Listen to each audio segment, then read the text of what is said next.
Good evening. A burst water main on one of the city's busiest thoroughfares has thrown morning peak hour commuters into chaos.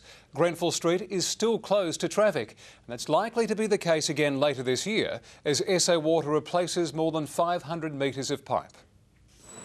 Grenfell Street awash as water bubbled from under the surface at 6 a.m. The tide threatened to flood businesses as thousands of litres washed down the drain. The CBD's arterial road shut down, buses and cars in gridlock. Workers forced to walk. I've had to walk from up there all the way to work down there. Inconvenience to the traffic, to the people, to the buses. It's just, really, it's disgraceful. It took SA Water crews close to 2 hours to stop the flow, disconnecting and tearing apart the thoroughfare. When we do have wet weather, it does cause the soils around pipes to expand, so that can attribute to a burst water main. Crews were also kept busy mopping up a burst main on Perry Street last night.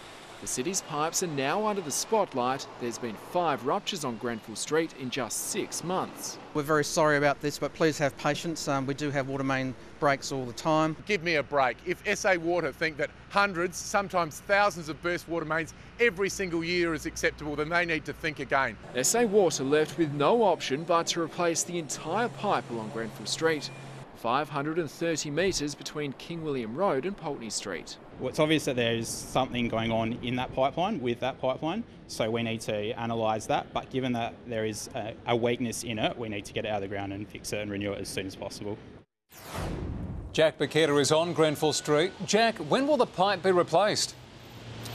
Well, Brenton, SA Water will start consulting both community and transport groups next month in a bid to establish an operations plan which will hopefully minimise disruption to the city.